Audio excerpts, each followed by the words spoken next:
So normally I'm very composed when I speak about this conflict. And even this morning, I anchored the hostage release of Sagi Dekelhan, Yair Horn, and Sasha Trufanov this morning. And I have to say that in those moments where those families are reunited, there really is no words to describe the joy. I mean, pure joy that not only those families, but the entire state of Israel feels after 16 months in captivity. It's just unimaginable suffering that these poor hostages have been through. And so to see them reunited, and even today in the case of Sagi Dekelhan, to see him learn that he has another daughter, Shachar, who was born 2 months into his captivity. I mean, it's a beautiful, beautiful thing to see these families reunited. But at the same time, I have to show you how a lot of Israelis are feeling after. We have to remember the fact that 369 convicted Palestinian terrorists were released today, including at least 35 who are serving life sentences. One of those is Ahmed Barghouti, the brother of Marwan Barghouti, one of the biggest, most known Palestinian terrorists in prison today. He alone is serving 13 life sentences for murder. And these are not hostages, okay? These are not innocent people that Israel rounded up in order to persecute or achieve some political action, unlike the hostages in Gaza.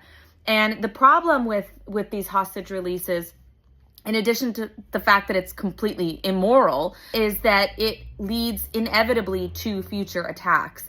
And we saw that to be the case when Israel released over 1,000 prisoners in exchange for Gilad Shalit. And one of those prisoners was Yahya Sinwar, who orchestrated and carried out the October 7th massacre.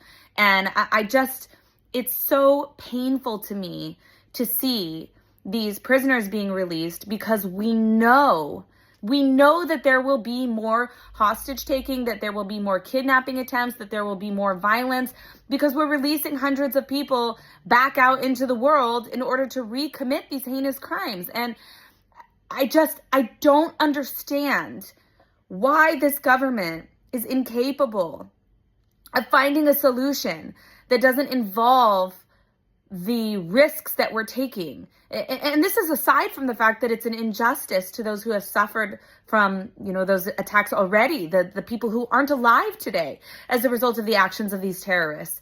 And it's really, really upsetting to know that for 16 months, we have seen over 800 soldiers.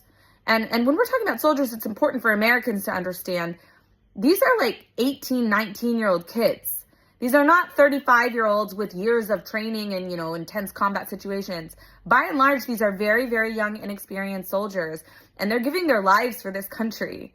And over 800 of them have died in this war, and now Israel is being pressured to make some kind of a deal to release more terrorists who will commit more of these crimes. And for what? For what?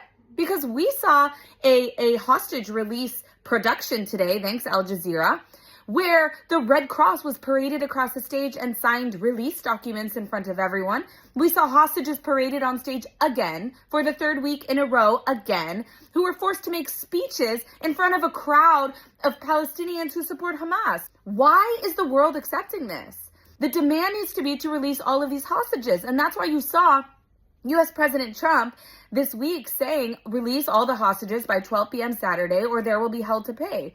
Well, I have been in this situation as long as I've been in Israel as an Israeli. This is what the Israeli government has done. They start doing the job halfway when it comes to dealing with Hamas as a terror organization. And I don't mean the ideology, because ideology does take time to deconstruct and de-radicalize. But there is more that we can do on the ground in Gaza, and we're not doing it. And when we're not doing it, we are risking the lives of Israelis in the future. We are increasing the likelihood of kidnappings. And we are letting the 800 plus casualties of soldiers who have fought and died for this country just in this war. It's an insult. It's an insult to them. And they deserve better. And the people of Israel deserve better. And we cannot allow this to continue. I know that the price is high. I know that it's painful. But I'm fed up. I'm fed up. We can't continue doing the same thing and expecting different results.